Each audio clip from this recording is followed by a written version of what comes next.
Olá! O episódio de hoje da República Popular das Letras vai tratar da ocupação do território nacional desde 13 mil anos antes do presente. O nosso convidado é Francisco Pugliese, professor Francisco Pugliese, arqueólogo especialista em história indígena de longa duração, pesquisador do Laboratório de Arqueologia dos Trópicos do Museu de Arqueologia e Etnologia da Universidade de São Paulo, professor assistente do Departamento de Antropologia da Universidade da Flórida. O Pugliese estuda ocupações arqueológicas do sudoeste amazônico e de outras partes das Terras Baixas no âmbito do projeto Mobilidade Humana na Amazônia Antiga. Entre 2009 e 2013, ele atuou na gestão pública do patrimônio arqueológico junto ao Instituto do Patrimônio Histórico e Artístico Nacional e coordenou o Cadastro Nacional de Sítios Arqueológicos. Francisco Pugliese é membro da Sociedade de Arqueologia Brasileira desde 2010, da Sociedade de Arqueologia Americana desde 2013 e do Congresso de Arqueologia Mundial desde 2016. Olá, Francisco, que eu vou chamar de Chico. Eu estou hoje absolutamente empolgado com essa nossa conversa. Inclusive, vim fantasiado de Indiana Jones com meu chapéu de couro. Não tem ainda o chicote. Que bom. E eu gostaria de começar a nossa conversa pelo sítio arqueológico de Unai, que começou a ser escavado no final da década de 70. Parece que ficou um intervalo aí a partir de 1986. E agora, há pouco tempo, ano passado, voltou a ser escavado num convênio da Universidade da Flórida, da Universidade de Brasília, a FAPESP. Eu queria que você contasse um pouco o que é o sítio arqueológico do Gentio, em Unai, que fica a poucos quilômetros aqui de Brasília. Bom, boa tarde. Primeiro, queria agradecer você aqui pelo convite, né? É um prazer poder estar aqui compartilhando um pouco dessas nossas novidades aqui na arqueologia do Brasil Central e também de outras partes aqui do território brasileiro. Bom, como você mencionou, esse projeto de Unai, ele está dentro de um projeto maior, né? Onde eu desenvolvo minha pesquisa de pós-doutorado. Se chama Mobilidade Humana na Amazônia Antiga, é uma pesquisa financiada pela Fundação de Amparo à Pesquisa de São Paulo, né? Eu desenvolvo pelo Museu de Arqueologia e Etnologia da USP, e agora em parceria com a Universidade da Flórida e também aqui com o Núcleo de Arqueologia Indígena do Departamento de Antropologia da Universidade de Brasília.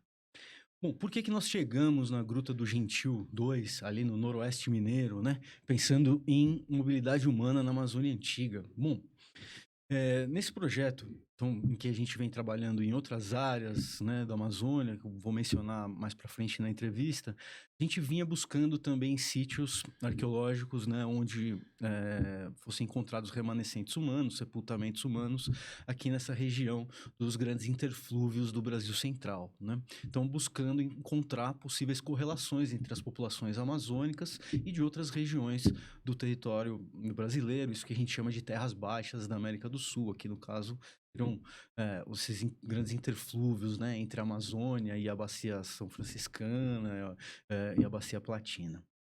Bom, nós iniciamos essa pesquisa ainda em 2019.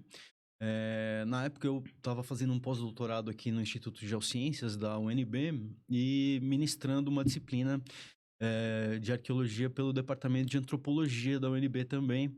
Isso despertou um interesse fantástico, né? Não só entre os alunos da UNB, como de comunidades do entorno que passaram a me procurar e indicar a possibilidade de sítios arqueológicos, né, que eles conheciam, que se eu poderia fazer visitas a esses sítios, conhecer, eventualmente abrir novas frentes de pesquisa aqui nessa região. E aí, eu me dei conta, né? Iniciei essa parceria com comunidades locais, com alguns alunos hoje amigos, né, da região de Braslândia, ali aqui no DF. A gente iniciou essas pesquisas por lá, passamos por Planaltina, Formosa, né, até chegar em Unai. E durante esses levantamentos, essas prospecções arqueológicas, como a gente chama, eu me dei conta de uma arqueologia fantástica que existe aqui no DF e no entorno e que havia sido, digamos, deixada de lado pela arqueologia acadêmica desde ali de meados dos anos 80.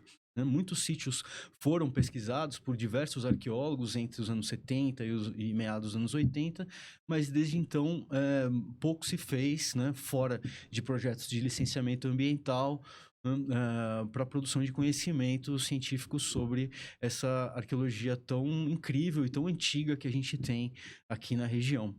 Bom, então, após passar por Braslândia, né, onde existem sítios arqueológicos cadastrados, inclusive com arte rupestre, Planaltina, de Goiás, onde existe um sítio maravilhoso, infelizmente altamente impactado, que se chama Gruta dos Milagres, né, é um sítio fantástico, que inclusive chegou a ter a sua arte rupestre publicada pelo professor Denis Vialu em 1979, pela revista de arqueologia do Museu Paulista. Mas então nós passamos por Formosa, que Formosa tem um patrimônio arqueológico fantástico, né? Uma diversidade incrível de sítios, muita arte rupestre, muitos sítios abrigados, né? Que é sobre o que a gente vai falar agora, esses sítios em bocas de caverna, nessas zonas de penumbra, em entradas de caverna, que a gente em arqueologia chama de abrigos sobre rocha. E ali encontrei sítios arqueológicos incríveis. Eu já estava até, né, nesse processo de iniciar essa pesquisa financiada pela FAPESP, pela USP.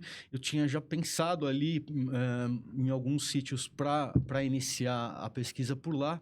E então, numa desses levantamentos, nós chegamos até o município de Unai.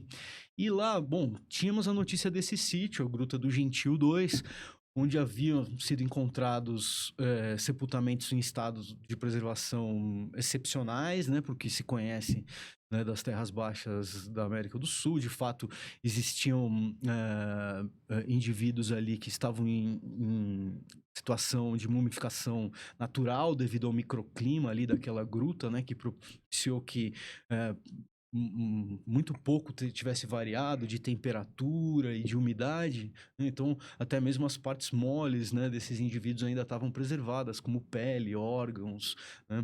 Então esse sítio tem uma característica fundamental, que é a preservação excepcional da matéria orgânica. Ô, Chico, eu vou fazer um parêntese.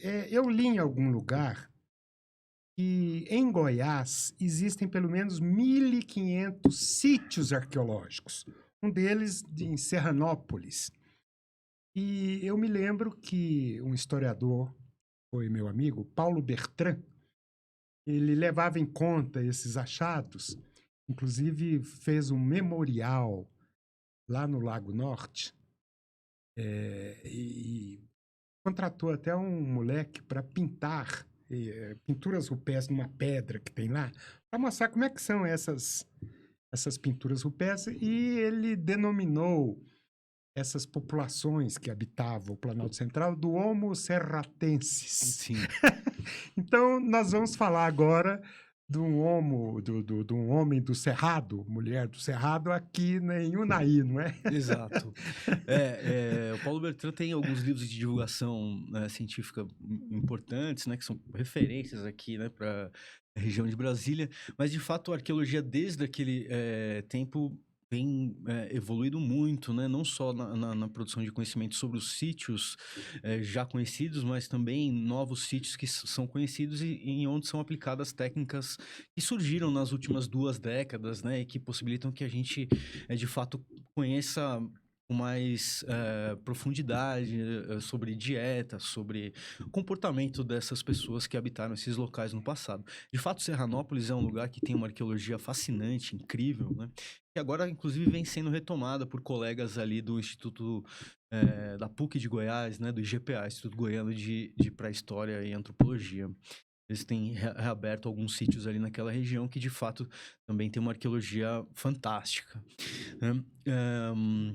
Então, retornando a Unai, nós aí na imagem, né, vocês podem ver o maciço, né, de calcário onde fica localizada a Gruta do Gentil, né? Tem essa coisa que é um marco, parece um marco, né? Que tem ali em cima aquela pedra perfeitamente equilibrada entre duas colunas, né? Aquilo está exatamente acima da entrada da gruta, onde então nós chegamos após essa sequência de levantamentos. Chegamos em fevereiro do ano passado, né, de 2021, e lá nós encontramos uma situação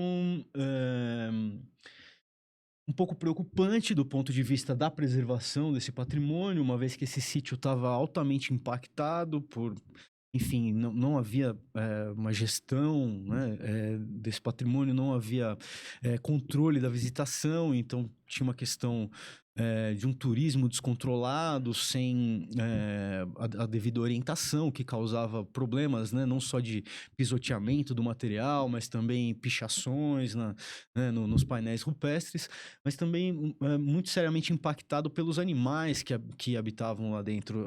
Varas de porcos, né, se abrigavam dentro dessa gruta aí durante todas essas décadas em que ela ficou, digamos, deixada de lado, né, pela arqueologia acadêmica no Brasil.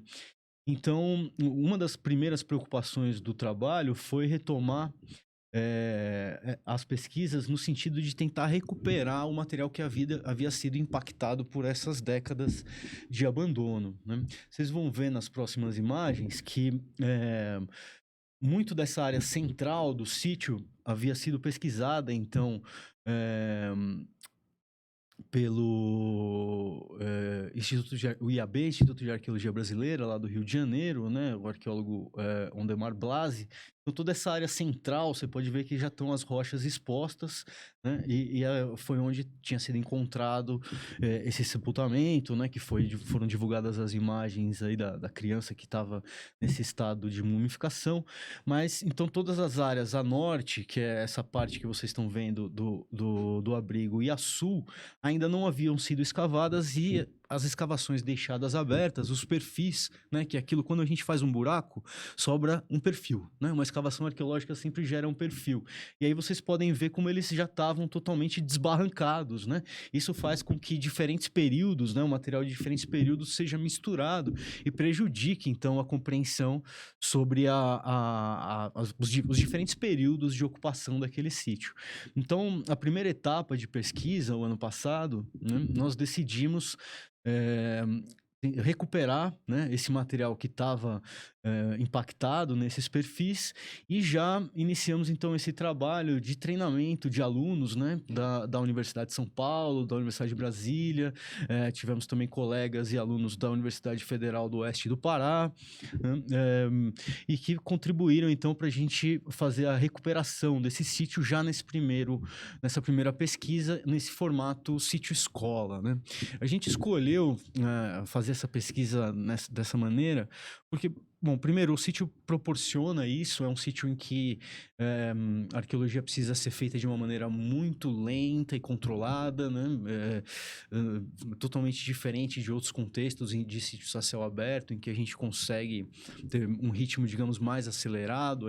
Esse tipo de arqueologia, como vocês podem ver, nessa imagem, acho que a próxima, ela inclusive destaca a coloração, né? Então, dessas camadas, vocês veem, cada uma dessas cores diferentes que vocês veem aí é um período diferente de ocupação do sítio, né?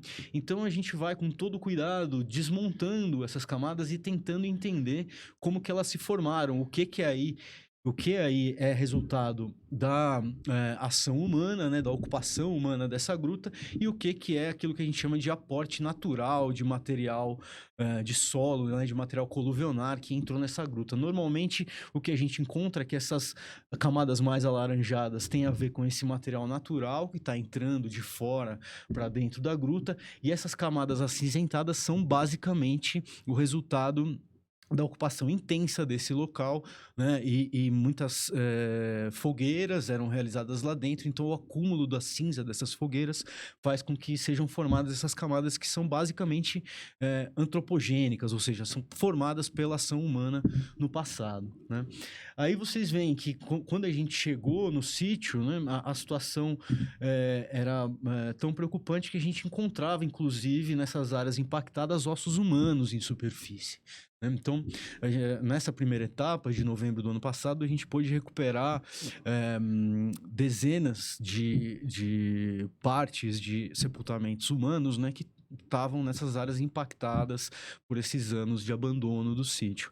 Nesse momento, o que a gente está tentando fazer de maneira a mitigar e compensar esses danos ao sítio com esses remanescentes humanos, ainda que fora de contexto, datá-los diretamente, né, para conhecer a que períodos eles pertencem, e aí sim fazer as análises, né, tanto do ponto de vista de mobilidade, como eu vinha fazendo, que são análises isotópicas, né, a geoquímica desse sítio, para entender os padrões de mobilidade e outras análises que se faz dentro dessa área da bioarqueologia. Agora, essas imagens já demonstram um pouco do que é a arte rupestre da Gruta do Gentil, que é uma outra coisa fantástica que nós encontramos lá, né? Muito pouco era conhecido sobre essa arte rupestre, tem uma ou outra descrição sobre isso em publicações já muito antigas, ali dos anos 80, mas então a gente pôde conhecer, né, que não só existem elementos, né, da arte rupestre que são encontrados em outras partes do Brasil, como existe também a superposição. Aí essa imagem é muito interessante, né? Vocês conseguem ver que tem ali a imagem de um cervídeo, né, de um veadinho que sobrepõe outro que era em vermelho, que foi apagado, né? Tem um ali à direita, bem interessante, numa imagem de movimento, né, com a cabeça virada para trás, como se estivesse correndo. E esse outro em vermelho à esquerda foi apagado e foi feita uma outra imagem por cima, né, de um cervídeo em preto, né? Isso demonstra para a gente, primeiro, que de fato houve diversas ocupações nesse local que se sobrepuseram, não só estratigraficamente, naquelas camadas, né, formadas ali no solo do sítio, mas também na arte rupestre que a gente encontra lá, e que correspondem aos diferentes períodos de ocupação no sítio. Como a gente vai ver mais para frente, esse sítio foi ocupado desde o início da ocupação dessa região do continente até, basicamente, quando chegou o ciclo do ouro nessa região de Minas Gerais e os índios, né, houve o genocídio dos povos indígenas. Você está falando 13.000 a 300 anos. Exato. Em datas calibradas, a gente chega a mais de 12.000, né, e a quase 300 anos atrás. Existem diversos, é claro que isso não foi uma ocupação contínua, né, mas existem diversos períodos de ocupação do sítio, mas as datas produzidas por essas pesquisas anteriores demonstram que esse sítio foi ocupado, então, desde períodos muito recuados até, enfim, a chegada do ciclo do ouro. Do ciclo do ouro, basicamente. Isso aqui, voltando àquela ali, o que nós temos aqui? Um girassol, o sol? Pois assim que a gente poderia, né? A primeira coisa que salta aos olhos aí é um motivo solar, né? Mas de fato a gente ainda está tentando entender do ponto de vista né, quais seriam os significados dessa arte rupestre. A gente já tem algumas pistas, né? Inclusive o último campo a gente fez agora durante junho e julho, exatamente para pegar, porque o sítio é virado para o leste. E existe uma coisa bem interessante que só arqueólogos que acordam muito cedo conseguem ver, que são alinhamentos, né, que ocorrem, né, ao nascer do sol, né, da sombra de uma rocha que tem um colapso, que tem bem na entrada do abrigo, existe uma sombra que incide sobre esses motivos, nos indicando que possivelmente existem coisas muito interessantes, talvez inéditas aí para arqueologia dentro desses painéis rupestres da Gruta do Gentil. Aí é um outro caso em que a gente vê essas sobreposições, né? Você vê que, não sei se fica claro na imagem, mas eram primeiramente dois motivos que parecem aves, né? Uhum. Que na imagem aparecem de ponta cabeça, e o da esquerda foi sobreposto por esses círculos concêntricos, né?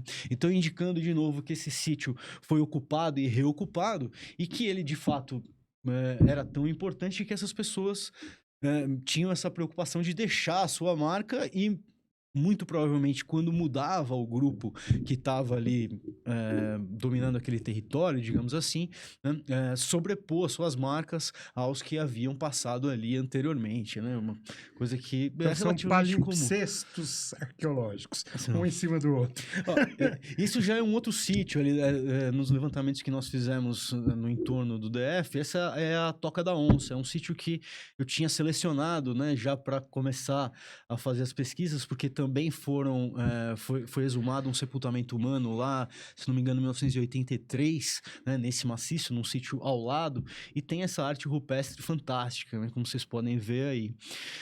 Esse é um sítio que a gente pretende, no futuro, retomar as pesquisas também, porque tem um potencial incrível. E, bom, isso é um pouco mais da arte rupestre, né, da Gruta do Gentil e da região. Aí vocês veem esses motivos de pássaros, né, que normalmente são interpretados como araras, né, grifos. Também são muito recorrentes nos sítios aqui da região. Esses pontilhados são muito interessantes, né? Normalmente são linhas duplas ou triplas ou quádruplas de pontilhados, né? Que nos parece ter alguma relação com algum tipo de contagem de fato, né? Nós estamos com as imagens que a gente conseguiu registrar agora no último sítio escola. Nós estamos explorando a possibilidade de que isso sejam, de fato, contagens da passagem do tempo, né? De fato, talvez nós tenhamos um dos únicos calendários, né, em pinturas rupestres conhecido aí para talvez para o continente, né? Interessante, hein? Bom, esses são outros motivos geométricos, né? Eu vou mostrar mais para frente algumas imagens que indicam que isso que sempre se fala, né, sobre por que Brasília foi construída aqui, né, que é o encontro das 3 principais bacias hidrográficas do país, né? Parece que esse encontro hidrográfico, ecológico, né, ambiental, proporcionado por esse interflúvio dessas 3 principais bacias também corresponde, né, a um encontro cultural, né? Parece que aqui nós temos vestígios de ocupações que remetem a outras conhecidas para diversas regiões, principalmente do Nordeste brasileiro e da Amazônia, né? Era um No ponto momento... assim de encruzilhada, de encontro. E um ponto de passagem também. Ali o Naí também era um ponto de passagem, né? Isso, de novo, a imagem dos círculos concêntricos, né? Pode passar, por favor. Isso são outros motivos que parecem estar relacionados a esses alinhamentos, né, que nós temos. E é interessante porque não só alinhamentos solares, né, mas também é possível que nós tenhamos ali alinhamentos lunares, né? Olha só.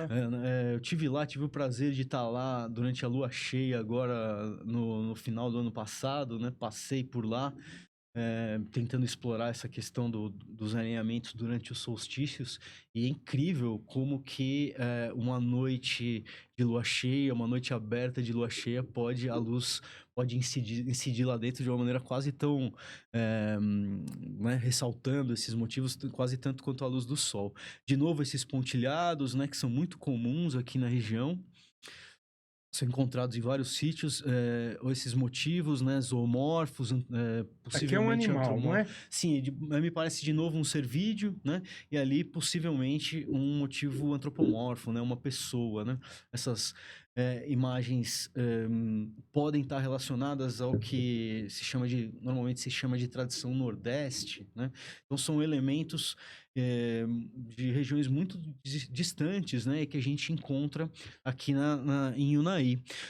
Ô Chico, essas fotos você ressaltou as cores, né? Elas são, em Isso. geral, coloridas mesmo, mas Uhum. aqui você ressaltou, né? Exato, para ficar mais claro, né, existem programas hoje em dia que fazem isso, né, são especializados em fazer isso. Não é a minha especialidade arte rupestre, mas então eu fiz aí usando programas regulares aí de tratamento de imagem, só uma saturação, ou enfim, tentando ressaltar uma cor ou outra para deixar isso mais claro. Por isso a gente usa essa escala aí, que não é uma escala só de tamanho, é uma escala de cor também. O tamanho é pra- 10 centímetros. Isso, né? E aí estão as cores para demonstrar que, na verdade, eu estou alterando as cores para Perfeito. ressaltar as figuras. A próxima. Ah, tá. Então, bom, se você puder passar, por favor, para outra sequência de imagens, eu posso retomar esse assunto que é a questão da localização da Gruta do Gentil, né? Sim, sim. De fato, então, muitos dos sítios que a gente encontra aqui nessa região do Brasil Central, os principais sítios conhecidos, né, e que os novos que estamos passando a conhecer, são localizados nesse tipo de formação que é chamada de Inselberg. Então seria como um iceberg, só que de pedra. Ilha. É Inselberg. um Inselberg. É como se fosse a ponta do iceberg, né? Claro, a maioria dessa rocha calcária está abaixo da superfície aí do solo, e né, nessas formações acima, né, da linha do solo, normalmente os abrigos que são encontrados aí é, ocorrem vestígios arqueológicos, né? Na imensa maioria deles, né, onde tem abrigos, eles são encontrados. E essa região de Unai, não sei se fica claro na imagem, mas onde está localizada a Gruta do Gentil é aquilo que o Absaber chamava de uma paisagem de exceção, né? De fato, tem uma coisa aí que isso tudo é um grande karst, como a gente vai ver na próxima imagem, mas aí existem essas cristas, não sei se vocês conseguem ver, que elas estão orientadas aí noroeste e sudeste, né? E elas proporcionam a formação de diversos inselbergs e paredões com incontáveis abrigos sob rocha, onde ali, né, potencialmente está depositado um patrimônio arqueológico incomensurável e que a gente pretende, né, explorar nos próximos anos. Aí vocês conseguem ver a distribuição desse karst, né, a oeste do Distrito Federal, nessa região do interflúvio da Bacia Amazônica com a Bacia São Franciscana, do Alto São Francisco, né, e os pontos em vermelho aí são os sítios arqueológicos conhecidos, enquanto que os pontos em amarelo são grutas e entradas de caverna mapeadas pelo ICMBio. Um monte. São muitos, né? São muitos. Então, de fato, a gente tem muitos sítios arqueológicos cadastrados, né, para a região, no Cadastro Nacional de Sítios Arqueológicos, mas isso, na verdade, é a ponta do iceberg, a ponta do Inselberg, porque os sítios cadastrados são aqueles em que alguém foi lá, reconheceu como um sítio, preencheu uma ficha de registro, mandou para o Instituto do Patrimônio Histórico e Artístico Nacional, e isso passou a constar no cadastro, né? E obviamente existem muitos mais a serem ainda descobertos. Essa Tabela. essa tabela, né? Essa cronologia exposta por essa tabela, opa, pode voltar, por favor? Ela demonstra para gente essa profundidade temporal incrível, né, para a arqueologia de Unai, né, ali para aquela região das cristas de calcário que eu vinha mostrando na imagem anterior, né, não só da Gruta do Gentil, mas também esse grupo de arqueólogos, né, que trabalhou aqui entre os anos 70 e anos 80, trabalhou em outros sítios também, como a Lapa da Foice e Lapa do Pereio, que estão aí constando na lista, e aí vocês conseguem ver, né, que eu busquei fazer a calibragem dessas datas, né? E elas calibradas, elas se estendem desde ao redor de 12 mil anos atrás, como está aí na base da tabela, até algo entre 500 e 300 anos atrás, né? Que é o momento da invasão dos europeus e a chegada dos colonizadores, né, fazendeiros e, enfim, mineração e tudo isso. Chico, eu queria que você comentasse um pouco essas datações da ocupação humana das Américas. Aquela questão da Beríngia, como é que Uhum. a nossa espécie ocupou as Américas. Tá.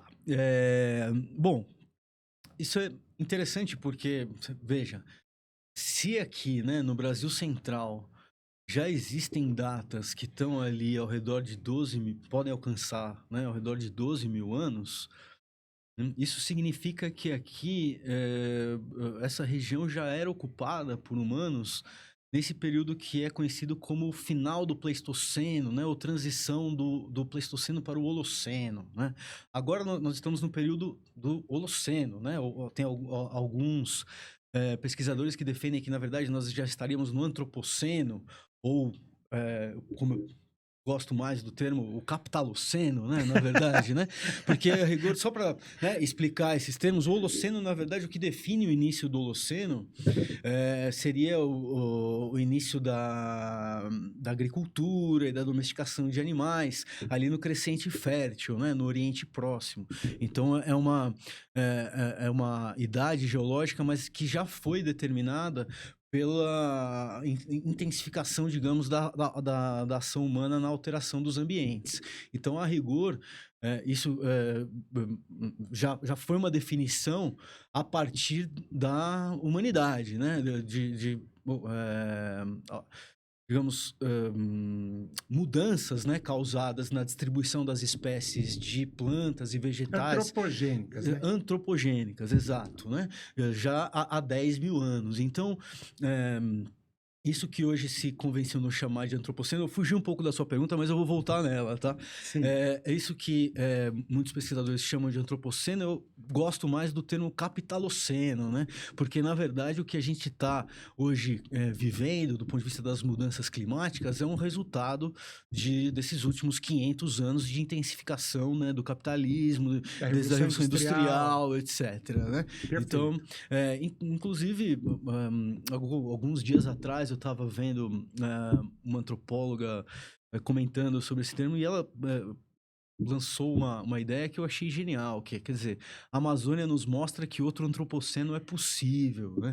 As populações amazônicas nos mostram que mesmo hoje, né, no meio dessa destruição do planeta que a gente está vivendo, né, a gente ainda tem, né, sociedades, comunidades humanas que sobrevivem de uma maneira a conservar, né, e fazer com que o planeta tenha a manutenção da sua biodiversidade, não a redução como, né, as ocupações capitalistas causam. Mas voltando para a sua pergunta, então, existiram, né, existem, talvez ainda, diversas teorias sobre colonização do continente, né? Então, desde o início do Holoceno, ou do final do Pleistoceno, nós sabemos que que já haviam ocupações humanas por todo o continente americano.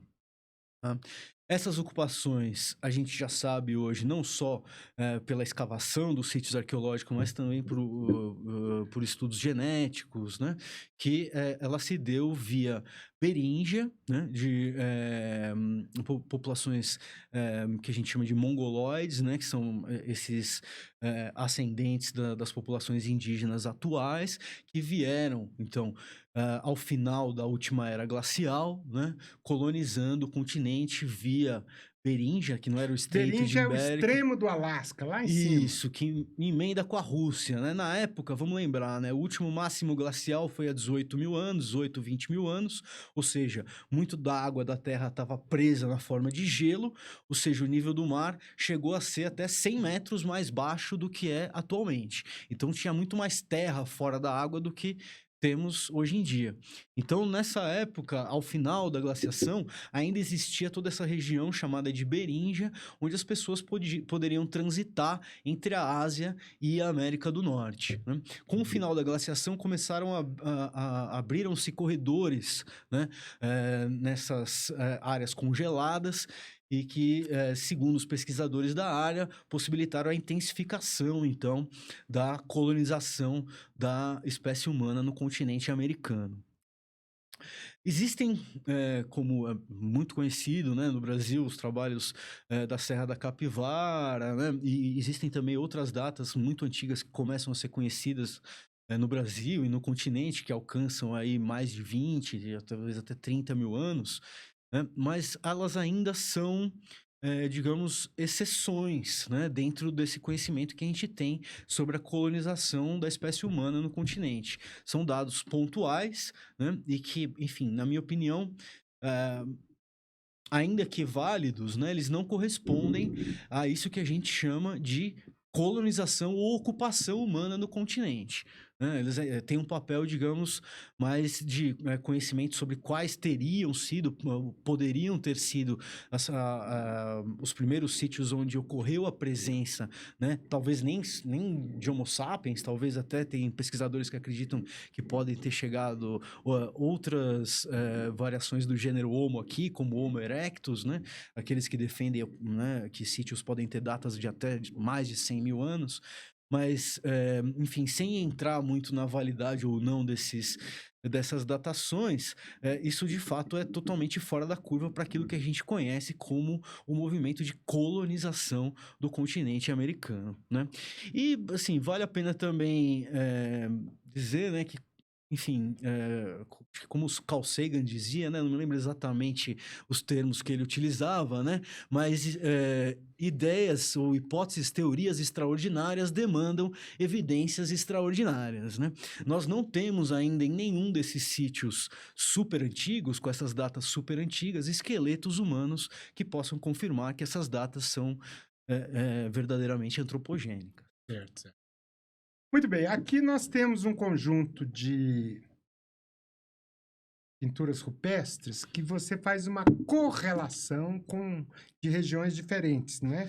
Pois é, esses geométricos, né, que aparecem na imagem são alguns dos elementos, né, da arte rupestre que a gente encontra aqui na região, principalmente na Gruta do Gentil, que quando eu comecei a olhar com mais cuidado, me chamou muita atenção, porque são elementos que são encontrados em regiões muito distantes, né, do Brasil. Pode voltar, por favor. Então, ali acima, as duas imagens acima, a esquerda e a direita, são de motivos geométricos da Gruta do Gentil 2, né, onde nós estamos pesquisando no momento.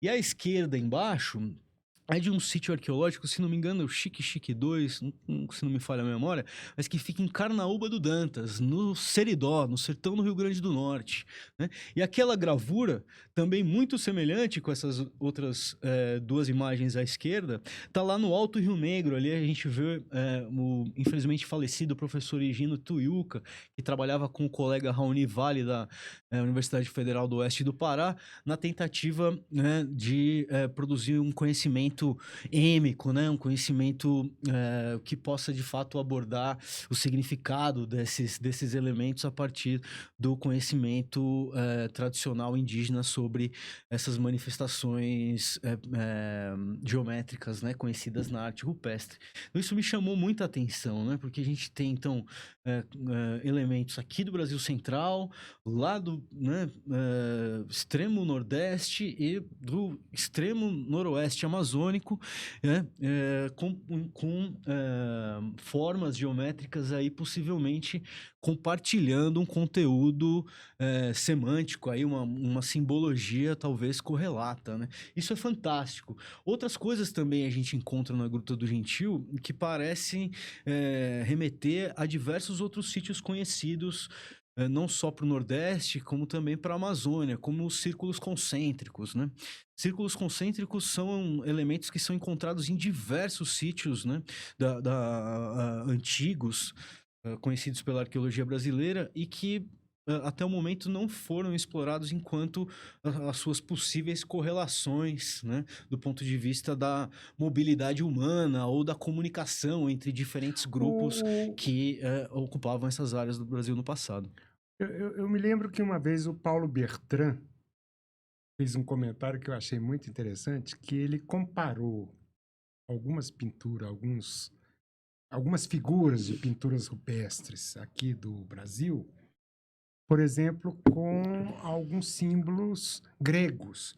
O caduceu, por exemplo, aquele símbolo da farmácia, são duas cobras assim entrelaçadas. Aí ele mostrava assim em algumas dessas rupestres. Ele falou, como é que pode um negócio desse? Bom, pode ser uma coincidência e tal, mas pode ter realmente algum... Nesse caso, Assim que eu tomaria um pouco de cuidado, porque existe uma coisa que em arqueologia a gente chama de equifinalidade. Que é mais ou menos, para explicar, é, é assim, são processos diferentes que vão gerar resultados muito semelhantes. Sei.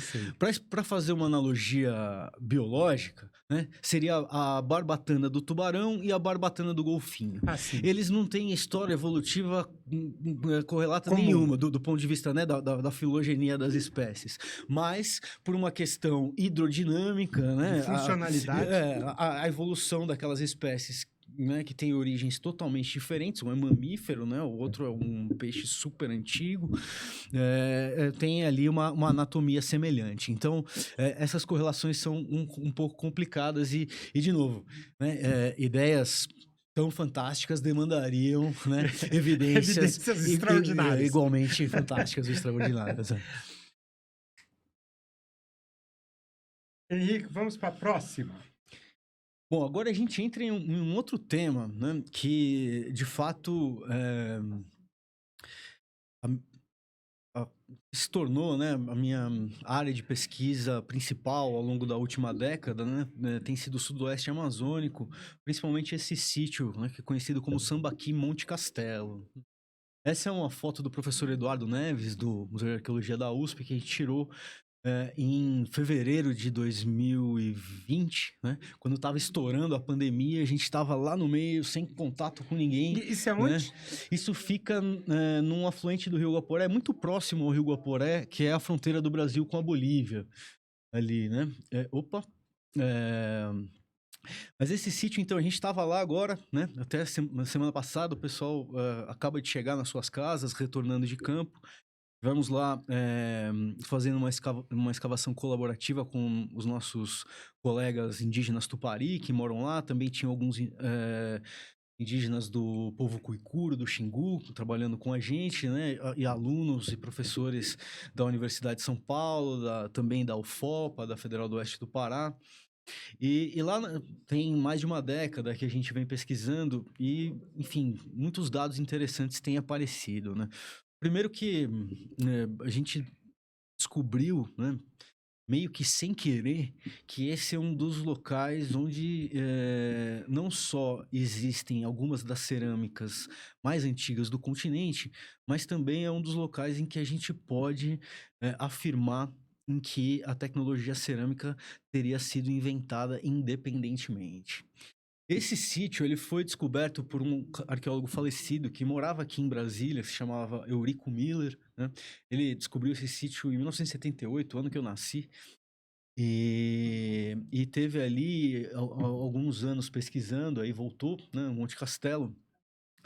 E, bom, ele era, digamos, o braço direito de uma arqueóloga muito famosa chamada Beth Meggers, né?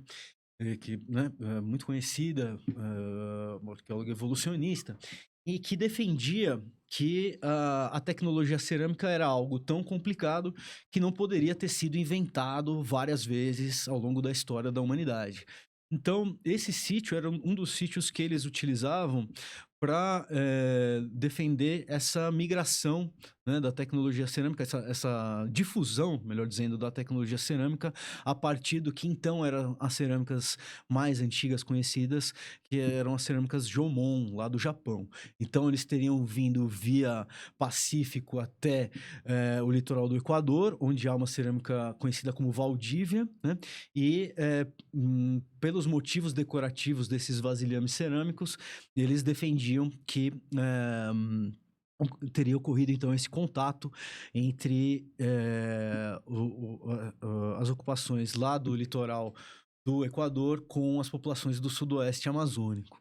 Mas isso, enfim, talvez um assunto para uma outra conversa, uma longa história, mas a gente descobriu, né, escavando esse sítio, que muito mais para baixo, né, ou seja, muito mais antigo do que essas em camadas muito mais antigas que essas onde existem essas cerâmicas parecidas com essas cerâmicas do Equador, a gente tem o surgimento de vasilhames muito simples, né? Ao que parece, essas pessoas começaram a manipular intensamente a argila e produzir cerâmicas para, inclusive, substituir, né, um local onde é muito rara a disponibilidade de matéria-prima lítica, de rochas, né, para construção, para fazer instrumentos. Esse é um sítio construído, né? Aquele morro todo que vocês viram ali, aquilo lá tudo é construído, né? Foi construído em cima de uma paleomargem, um paleodique marginal disso que é hoje conhecido como Rio Branco, né? Essas pessoas construíram esse mound, né? Esse morro, esse sambaqui, como a gente chama, ao longo de desde 6.000 anos atrás, né? Essa palavra que você usa, sambaqui, Uhum. é um conjunto de depósitos, camadas, não é? De materiais que, ao longo de muito tempo, local de descarte de materiais utilizados, não é isso? O que é o sambaqui? Então, durante muito tempo se pensou que esses locais onde existe o acúmulo de conchas, né, eram grandes lixeiras das populações humanas no passado. O que a arqueologia vem mostrando pra gente é que isso tá errado, né? São muito conhecidos, já muito bem estudados, os sambaquis do litoral brasileiro, principalmente do litoral sul e sudeste, né? E eles são notadamente reconhecidos como monumentos funerários, né? Nesses locais abundam os sepultamentos humanos e toda a parafernália ritual, né, relacionada ao sepultamento desses indivíduos. Então, eh, eles são de fato monumentais, de tamanhos, né, incríveis, chegam a alcançar dezenas de metros de altura e se destacam na paisagem como grandes monumentos funerários. Esses sítios do litoral, eles são um tanto quanto diferentes desses que a gente chama de sambaquis fluviais, né? Inclusive as conchas são de outros animais, né? Ali são conchas de gastrópodes, né? De caramujos, né? De caracóis. Lá no litoral, a maioria das conchas são de animais bivalves, né? Essas conchas que abrem e fecham. Mas a gente, no Brasil, principalmente, a gente adotou essa terminologia de sambaqui para todos os sítios onde há camadas que são predominantemente ou quase que exclusivamente compostas por isso que a gente chama de material malacológico, conchas de animais, né? E esse sítio ele tem camadas imensas, né, que perpassam por toda a extensão desse morro, né, construído, que hoje tem 6 metros de altura, que são praticamente exclusivamente construídas com conchas, né? Eu não trouxe muitas imagens para isso porque, enfim, não entra muito nessa nossa temática de hoje, mas esse sítio ele foi intensamente ocupado, ou seja, tem diversas camadas de ocupação desde 6.000 anos atrás, né? E até hoje ele é utilizado como acampamento e como é um local importante para as populações indígenas que vivem ali na região. E isso tem a ver com o que é a realidade, né, territorial ali dessa região do Médio Rio Guaporé, atualmente. Nessa imagem vocês conseguem ver o que, ao longo dos anos 80, né, passou a se tornar quase que um mosaico, né, entre unidades de conservação e terras indígenas, né? E vocês veem ali, tem o Monte Castelo tá em vermelho, né?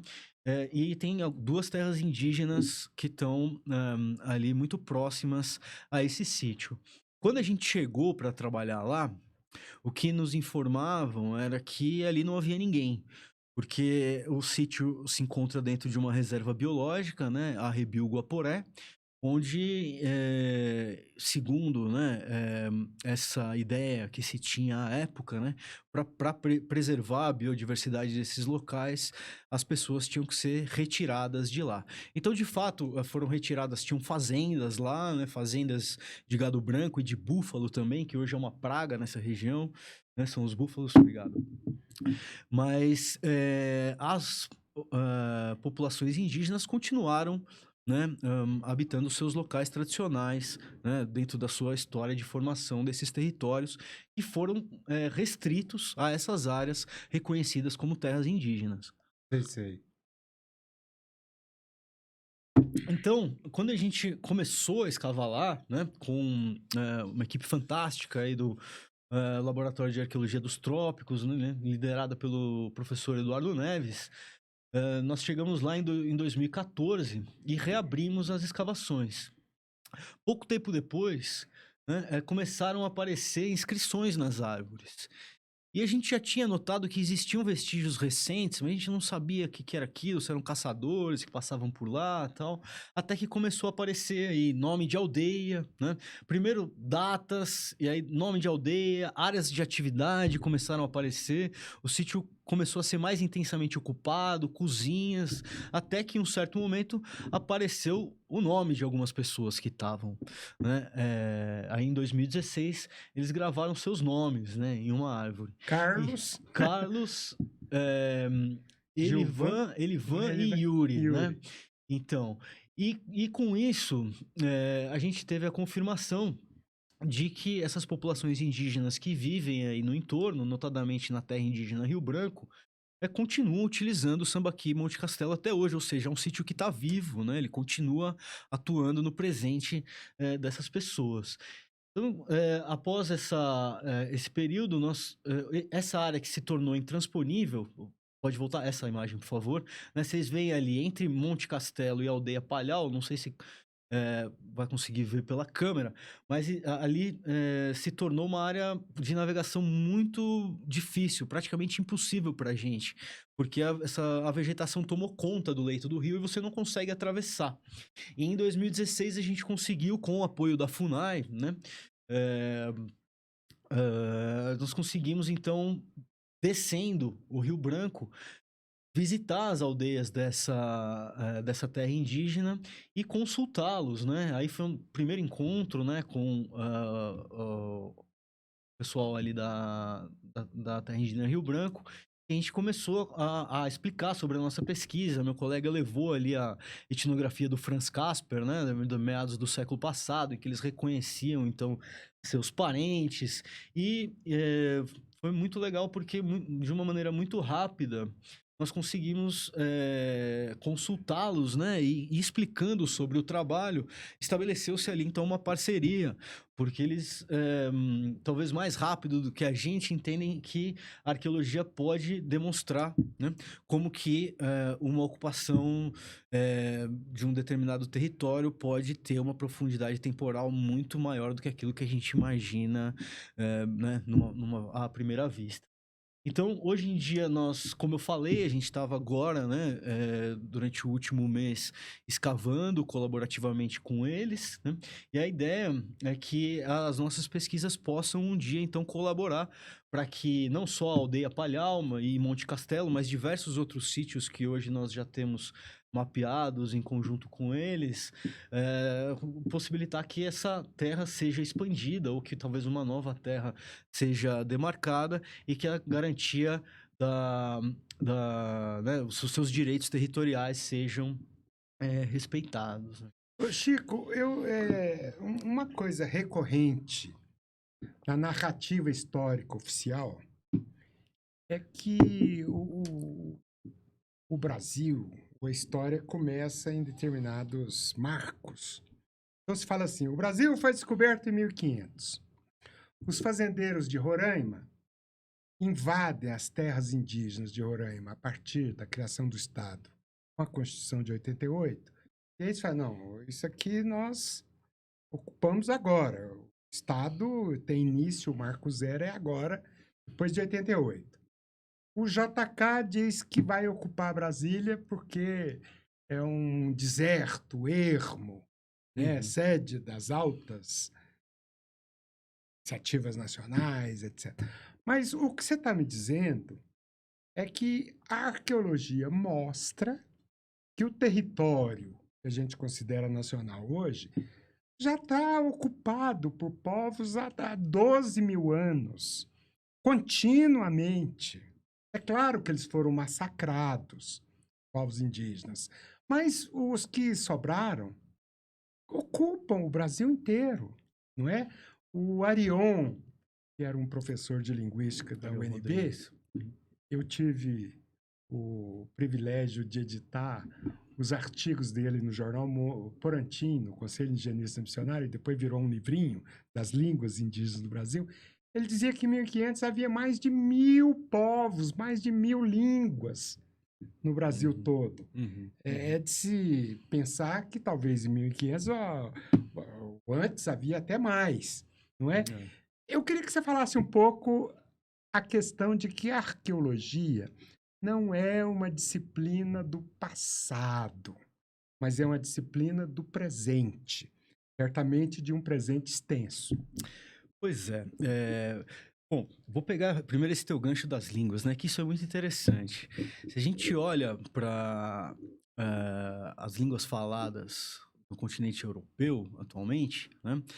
A imensa maioria delas, né, com exceção de algumas línguas isoladas, todas elas descendem do indo-europeu, né? Essa família linguística é conhecida como indo-europeu. Ou seja, uma família para um continente inteiro. Nessa região que a gente trabalha, do sudoeste amazônico, existe talvez uma das, se não há, mas uma das maiores diversidades linguísticas do mundo. Até hoje, mesmo após esses séculos de massacre e genocídio, são faladas línguas pertencentes a dezenas de famílias linguísticas, né? Uma das maiores diversidades linguísticas do mundo. Imagine o que isso corresponde à diversidade cultural, né, que nós estamos perdendo com essas políticas, né, correntes de Genocidárias. de tentativa de extermínio, né, desses povos, porque é isso que a gente vem vendo. Agora, infelizmente, né, na última semana, nós recebemos a notícia que morreu, né, esse indígena que vivia ali próximo à área que nós trabalhamos, né, que era conhecido como Tanaru ou Índio do Buraco, né, que era o último remanescente da sua etnia, foi completamente dizimada pela expansão, né, desse modelo eh, agrícola, né, e pecuarista ali em Rondônia, nos anos 80.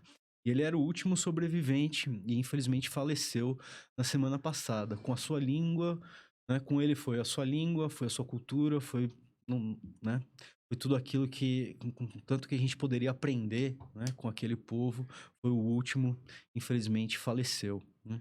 E isso já aconteceu incontáveis vezes ao longo desses 500 anos, né? E esse é um processo que continua e se intensificou, na verdade, nos últimos anos. Então, essa tua pergunta me dá, assim, um gancho para falar um pouco sobre o que eu entendo da arqueologia, né? Eu, assim, discordo de alguns colegas, né? Ainda existe no Brasil, né, muitos arqueólogos que utilizam o termo pré-história para se referir à arqueologia, né? Eu acho que essa é uma perspectiva totalmente descolada do que né, a arqueologia vem buscando fazer do ponto de vista social e político, né, do papel da disciplina dentro do que é a realidade do Brasil, atualmente. Bom, nem precisamos entrar nesses termos, né? Quer dizer que antes de existir europeu aqui não existia história, só existia pré-história, né? Isso, enfim. Mas a arqueologia, ela é a arqueologia do presente em vários sentidos. Primeiro porque os sítios arqueológicos estão no presente, né? Então a gente não estuda o passado, a gente estuda como o passado se manifesta no presente. Ou seja, como que essas sociedades do passado ficaram registradas arqueologicamente e chegaram até nós na forma desses sítios que nós estudamos. Esse é um primeiro ponto. O segundo ponto é que é, eu acredito que a ciência tem que ser marcada pelo seu papel social, né? Eu não acredito na arte pela arte, enquanto cientista. Eu não acredito que a produção de conhecimento, né, por si só, tem o seu valor e merece tanto investimento público como nós acreditamos que deveria ser feito, né, para se aumentar a produção de conhecimento sobre arqueologia no Brasil. Na verdade, o que eu entendo por arqueologia é um estudo do presente, né, que possa nos fazer recuperar o conhecimento perdido. E aí eu estou falando de arqueologia brasileira, né? A arqueologia brasileira é quando se fala de arqueologia brasileira, a gente está falando de história indígena de longa duração, de história indígena profunda. A não ser que a gente estiver tratando de arqueologia colonial, pós-colonial, né, nós estamos falando de arqueologia enquanto história indígena, certo? E enquanto história indígena, não existe como descolar, não existe maneira de descolar a arqueologia que nós fazemos da realidade de 500 anos de genocídio que esses povos vêm passando. Então, a arqueologia tem esse papel, né, de tentar auxiliar ou ser um instrumento, né, para que esses povos possam eventualmente recuperar o conhecimento que tenha sido perdido por esses processos de genocídio, né? E a ideia é que, com o tempo, né, eles mesmos passem a ser os protagonistas da sua própria arqueologia, da produção da sua própria história. Vem crescendo no Brasil, não num ritmo que a gente gostaria, mas vem crescendo a atuação, né, de grupos, né, de arqueólogos indígenas, né, e a gente acredita que com o tempo isso vai mudar a maneira de se fazer arqueologia no Brasil. Então, a arqueologia, enquanto uma ciência do presente, ela tem esse papel de produzir conhecimento sobre aquilo que foi destruído, foi perdido por uma guerra, né? E que pode, inclusive, nos auxiliar a construir um futuro melhor e mais justo, né, para os nossos filhos e nossos netos. A gente tem lidado tanto com essas questões, né, de, enfim, mudanças climáticas e todos os outros problemas causados pela essa forma predatória de ocupação, né, dos territórios. Os povos indígenas têm muito a nos ensinar, né, sobre como talvez até mesmo superar esses problemas e construir um futuro possível, né? Essa imagem, inclusive, que eu guardei pro final aqui dos slides, ela mostra um pouco disso, né? Vocês veem aqui em verde escuro o que é a Amazônia atualmente. E dá para ver claramente que toda essa parte sul, esse arco sul da Amazônia, que vai desde o Pará, né, até Rondônia, né, ele está sendo intensamente desmatado. Essas áreas de verde mais claro, na verdade, todas elas são grandes monoculturas ou campos de criação de gado, né? Claro que a maioria deles, né, ou muitos deles, nem são produtivos, mas são áreas que foram devastadas ao longo das últimas décadas. E quando a gente coloca sobre essa imagem a sobreposição do que é a demarcação das terras indígenas, né, fica muito claro o que acontece com a floresta quando se garante a manutenção das pessoas, né, das ocupações ancestrais, né, que vivem, né, nessas florestas. Então, elas continuam de pé. Então, não é, de novo, né, o papel da arqueologia não é mostrar como que se vivia no passado de uma maneira mais harmônica com o ambiente para nos ensinar, não. Essas pessoas estão vivas, estão lutando pelas suas vidas, pelos seus territórios e estão aí para mostrar para a gente como construir um futuro melhor, né? O papel da arqueologia, e isso a gente tem conseguido construir ao longo das últimas décadas, né, é um corpo de conhecimento sobre aquilo que foi perdido pelo esse processo de genocídio. Então, por exemplo, em todo esse arco sul da Amazônia, hoje em dia a gente conhece uma série de sítios arqueológicos que, por exemplo, no Xingu, são chamados pelo professor Michael Rickenberger de cidades de jardim, né, que são interconectados por estradas, né, então são verdadeiras paisagens arqueológicas, as florestas antropogênicas. Me fale um pouco das florestas antropogênicas, porque grande parte da Amazônia, florestas específicas, às vezes de pupunha, foram construídas, foram plantadas por esses povos, não é? Exato. Então, a gente falou, né, por cima sobre essa questão da criação lá da Rebiu Guaporé e que teriam tirado as pessoas para que seja preservada a biodiversidade, né? Quando, na verdade, hoje em dia a gente sabe que quando você retira as pessoas de um determinado território de ocupação ancestral, tradicional, ou seja lá, né, qual termo utilizar, a biodiversidade cai. Por quê? Porque essas pessoas fazem parte da biodiversidade, né? E no caso específico da Amazônia, né? E aí, bom, claro que aí eu não estou falando dessas da maneira predatória, capitalista de ocupar esses territórios, obviamente, né? Mas essas populações tradicionais, povos indígenas e comunidades tradicionais da Amazônia, eles colaboram para a manutenção dessa biodiversidade, que é, na verdade, o resultado de processos de uma história milenar de interação, né, entre homens e plantas e animais, né, e que chegaram, sim, em diversas partes da Amazônia a conformar isso que chamamos de florestas antropogênicas, né? Como que a gente sabe disso? Bom, por exemplo, existem estudos que demonstram a hiperdominância de certas espécies, né? Como, por exemplo, os açaizais, né? Os castanhais, né? No sul do Brasil, as florestas de araucária, por exemplo, né? Existem diversos, inúmeros exemplos de que a ação humana no passado não só não foi predatória, mas contribuiu para a configuração daquilo que hoje a gente entende como biodiversidade, como, né, florestas ricas e que podem, né, fornecer tantos recursos, inclusive não só para a manutenção das populações locais, como para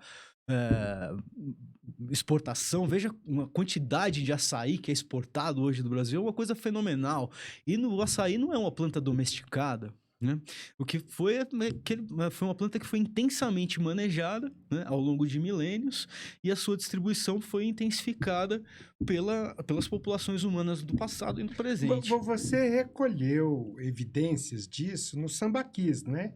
Amostras de milho, algumas espécies de arroz, mandioca. Sim, a gente tem colegas que trabalham nessa área, essa não é a minha especialidade, mas a gente tem, por exemplo, a professora Jennifer Watling, também lá do Museu de Arqueologia da USP, cuja especialidade são esses microvestígios vegetais, né? Principalmente na forma de fitólitos e também amidos, né? Fitólitos são partes silicosas, são como se fossem pequenas pedrinhas que compõem a estrutura das plantas, né? E elas não se perdem com o tempo. Então, com o desenvolvimento dessas novas técnicas, nos últimos 30 anos aí principalmente, hoje em dia a gente consegue reconhecer a presença dessas plantas de uma maneira que era impossível no passado. Então, a gente sabe que certos tipos de plantas já estavam sendo intensamente manejados, outros até mesmo domesticados, como é o exemplo do milho e da mandioca que você deu, né? Mas a gente sabe da presença dessas plantas desde talvez até mesmo 10 mil anos atrás. Então, essa ideia de que no começo eram aquelas ocupações esparsas, aquele pessoal que a gente chamava de caçador-coletor, que não tinham nenhum tipo de ingerência, digamos, no ambiente em que habitavam, né? Isso é uma ideia, na verdade, totalmente colonizada nossa, né? Que vem de um modelo eurocêntrico, né? De relação do homem com a natureza, essa coisa de um evolucionismo linear que vai do simples ao complexo, a chegar às sociedades-estado, em que não tem nada a ver com a realidade da história profunda dos povos indígenas da Amazônia, que já vem lidando, né, com o ambiente há milhares, talvez, né, mais de uma dezena de milhares de anos, e que permanecem, né, aí com a floresta em pé e vivendo de uma maneira talvez muito mais livre, né, do que a gente tem dentro desse nosso modelo, que até pouco tempo era tido como um modelo, como o ápice da civilização no mundo, né? Então, é isso, assim, tem muitas realidades, né? Na verdade, hoje em dia a gente aprendeu que com os povos indígenas que são infinitas quase as possibilidades, né, de interações entre o homem e o ambiente, né? Enfim, nem essa dicotomia cultura-natureza, né, já não funciona mais, a gente não separa mais o que é humano do que é natural, até porque, né, nós fazemos agora, finalmente estamos passando a entender que nós fazemos parte, né, dessa natureza. Bom, eu como sou espinosista, compreendo muito bem essa questão, não é, de não aceitar a excepcionalidade da nossa espécie dentro da natureza. Nós somos uma espécie natural, né? A natureza, inclusive, está dentro de nós, né? A fauna dos intestinos e tal. Então, eu entendo bem isso. Eu queria comentar uma coisa mais recente, que é o seguinte: eu tenho um grande amigo com quem eu trabalhei no Conselho Indigenista Missionário, o Benedito Prézia. E ele se especializou em toponímia.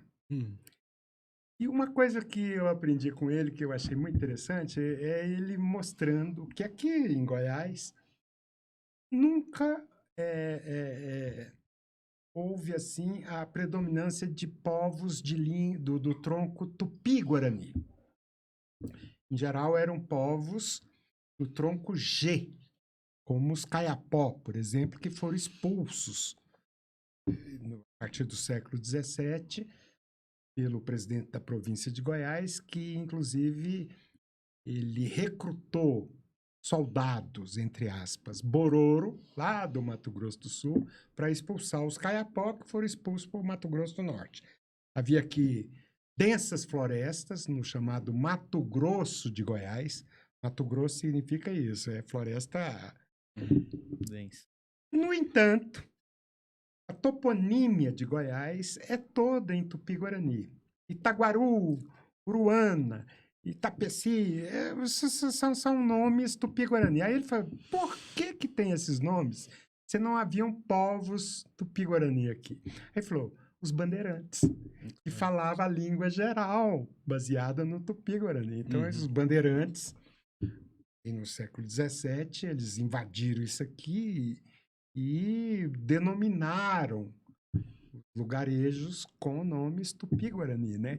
É uma história da ocupação, da destruição dos povos que havia aqui do tronco G. Pois é, talvez tenha sido, né, um dos primeiros momentos, né, de apagamento dessa história indígena profunda aqui do Brasil Central. Você falou sobre a criação de Brasília. Posso pedir uma gentileza? É que eu acabei de chegar na Amazônia, esse coisa tá meio gelado para mim. Se puder baixar um pouquinho do ar-condicionado, Claro. Por favor. Você falou sobre a criação de Brasília, né? Isso é... Essa fantasia que foi criada, né, de que aqui era um vazio, em que não existia ninguém, enfim, que né, Brasília foi construída sobre o nada, a partir de uma visão de não sei quem. Então, essa fantasia ela precisa ser desconstruída, né? Isso é um absurdo e assim, é um desrespeito, digamos, né, com a história desse lugar e das pessoas que aqui habitavam e habitam. Né, ainda. A gente teve recentemente a tragédia do Noroeste, né? Sabemos o que aconteceu ali com aquele que era um dos últimos enclaves ali de um território indígena dentro do Distrito Federal, né? Mas a gente tem uma série de registros, mesmo da época da construção de Brasília, de indígenas acompanhando, né, as obras, meio sem entender direito o que estava acontecendo, né? Só botar aí, quem quiser botar no Google aí, dá uma procurada. Tem uma série de imagens, né, de indígenas que estavam aqui nesse momento da construção de Brasília e, né, muitos acabaram fugindo daqui por conta daquela coisa toda que se fez aqui tão rapidamente.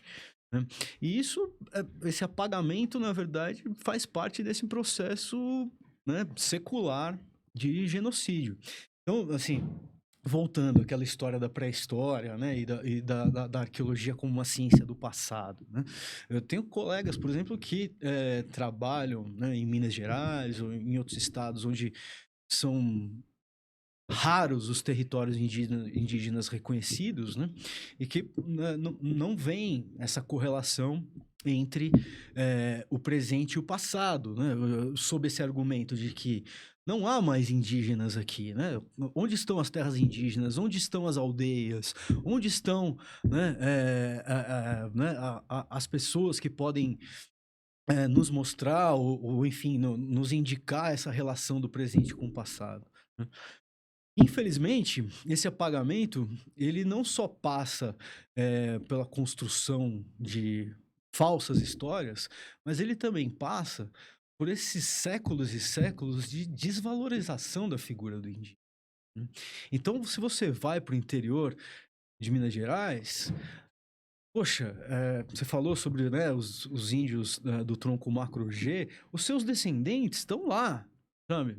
Em muitos lugares que eu tenho visitado, você vê as pessoas com aquela, né, toda aquela, o seu fenótipo totalmente indígena, né, aqueles índios grandes, né, a pele morena, os olhos puxados, cabelo preto, liso e tal, mas que não só não se enxergam mais como indígenas, como tem um certo preconceito quanto a essas populações, né? Isso para mim é óbvio que é um dos papéis mais importantes da arqueologia é desconstruir esse apagamento, né? Então, de novo, mostrar para as pessoas qual que é a sua real história, né? E para que, quem sabe, um dia elas voltem a ter orgulho desse seu passado indígena, que talvez tenha muito mais a nos ensinar do que uma possível declarada ascendência europeia ou qualquer...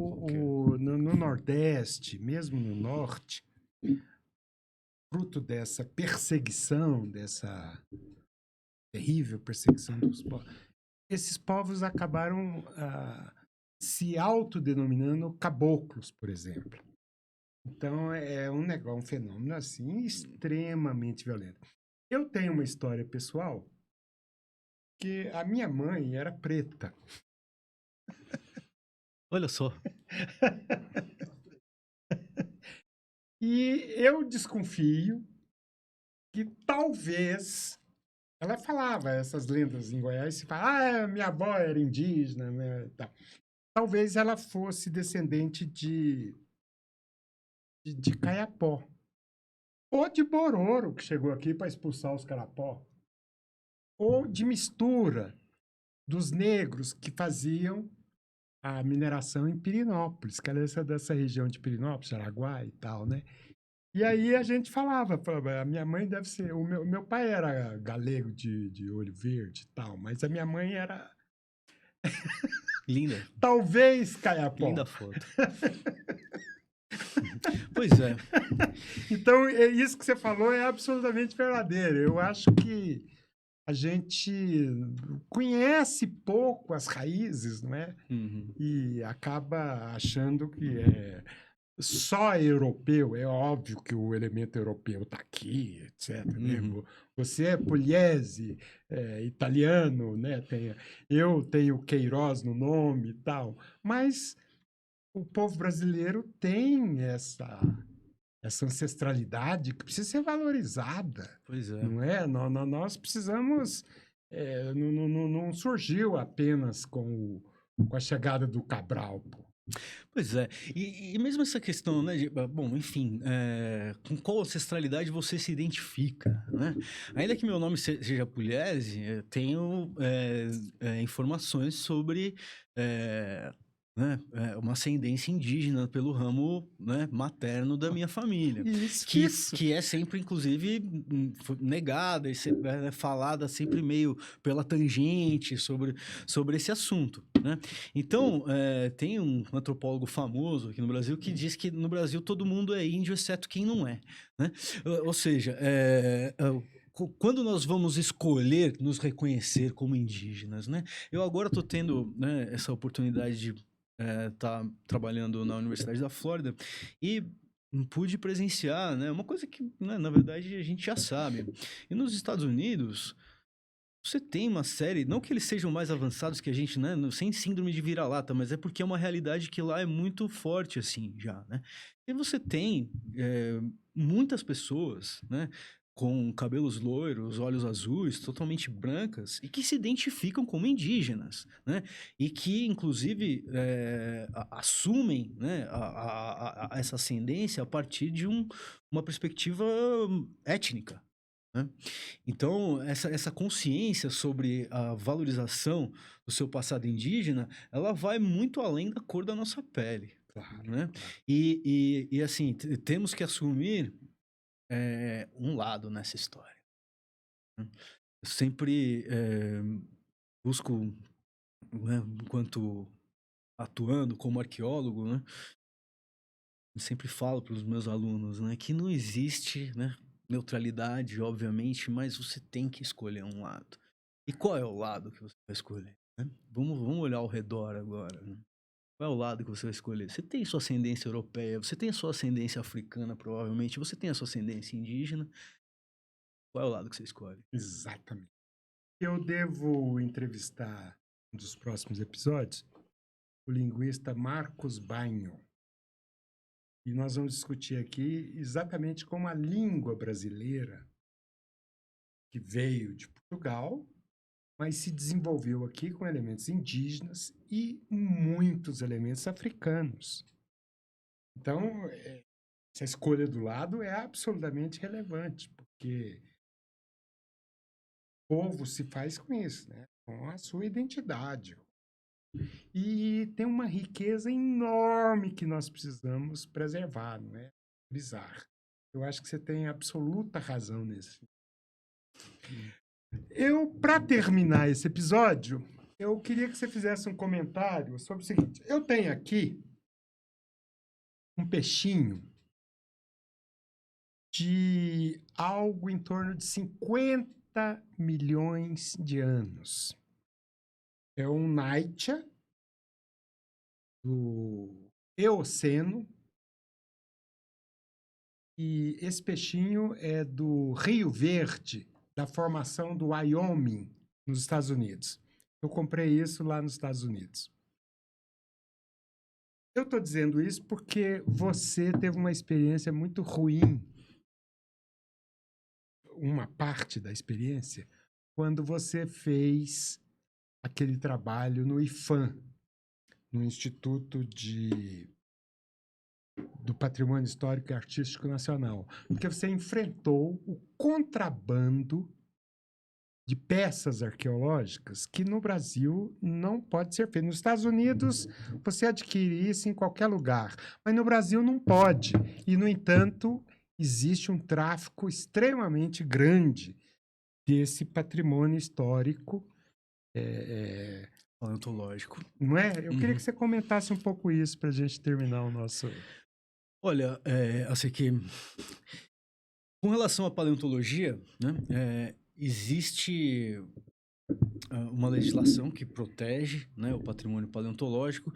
Inclusive, ele é entendido por muitos especialistas enquanto patrimônio cultural, né, de uma nação. Nesse sentido que o IFAM trabalha, né, para proteger e para evitar o contrabando desses materiais. Mas olha, eu posso te dizer, sem medo de errar, que a gente melhorou muito nos últimos 20 anos nesse campo. Porque, olha, é uma coisa, assim, absurda o que acontecia. A gente não só tem notícia, a gente vivenciou, né, durante ali o final do século passado, principalmente o final do século passado, começo desse ano, a formação, né, enquanto arqueólogos trabalhando na começo desse século, enquanto arqueólogos trabalhando na Amazônia, a formação de coleções de peças arqueológicas, coleções particulares, de uma maneira, assim, criminosa e absurda. Porque as pessoas iam lá com muito dinheiro, chegavam nas comunidades em que sabiam onde estavam os sítios arqueológicos e deliberadamente pagavam as pessoas para escavar as peças, as urnas funerárias, as peças que estavam ali, e compravam as coleções particulares, que é algo muito comum, né? Quando tem uma comunidade que vive em cima de um sítio arqueológico, normalmente as pessoas acabam fazendo as suas pequenas coleções particulares, o que é uma coisa muito interessante que vem sendo estudada por diversos colegas, né? Agora, ao longo dos últimos 10 anos, essa coisa passou a estar pelo menos muito mais escondida, né? Tem um caso clássico, né, no Brasil, que foi a formação da coleção do Banco Santos, né, daquele banqueiro que chegou a passar alguns anos preso, não sei que fim levou, o Edemar Cid Ferreira, né? E teve aquela exposição gigantesca, né, que se chamava Brasil 500 anos, uma coisa assim, Brasil mais 500, em que alguns funcionários desse banqueiro visitavam sítios arqueológicos fantásticos da Amazônia, promovendo o saque, né, com os seus milhares de reais ali para aquelas comunidades carentes, o que obviamente resultou, né, uma perda muito grande para o patrimônio arqueológico daqueles sítios. Isso foi compensado posteriormente, né? Essa coleção hoje em dia foi incorporada pelo Museu de Arqueologia da USP e vem sendo estudada por diversos colegas e enfim, essa realidade vem mudando, né? Já não é mais como era algum tempo atrás. Mas o IFAM teve sim um papel importante nessa mudança e acho que a tendência é que com o tempo, né? Com a profissionalização da arqueologia no Brasil, a arqueologia cresceu muito, né, nas últimas 2 décadas. Uma nova geração de arqueólogos muito mais conscientes do seu papel social, né, politicamente ativos, e que tem uma formação muito mais voltada nessa questão da conservação, preservação do patrimônio. Então, eu vejo com bons olhos assim o futuro, imagino que a arqueologia ainda vai ter um papel mais próximo daquilo que a gente imagina, né, de construir uma realidade mais justa. Foi uma contribuição IFAM do Mário de Andrade, né? Lá da Semana de Arte Moderna. Ele foi um dos caras que discutiram e lutaram pelo estabelecimento dessa instituição de preservação do nosso patrimônio. Sem dúvida, a Mário de Andrade teve um papel fundamental, né? Rodrigo Melo Franco. Ah, que ótimo. Puxa vida, ô Chico. Francisco Pugliese, eu agradeço muito a sua presença no nosso República Popular das Letras. Foi um bate-papo excelente, extremamente instrutivo. Foi um prazer muito grande ouvi-lo aqui. Gente, estamos terminando então mais um episódio da República Popular das Letras. Eu peço que vocês cliquem aí no sininho, façam a sua inscrição no canal para não perder os próximos episódios e até a próxima. Obrigado. Até mais. Valeu, você que... Tchau, meu cara. Valeu.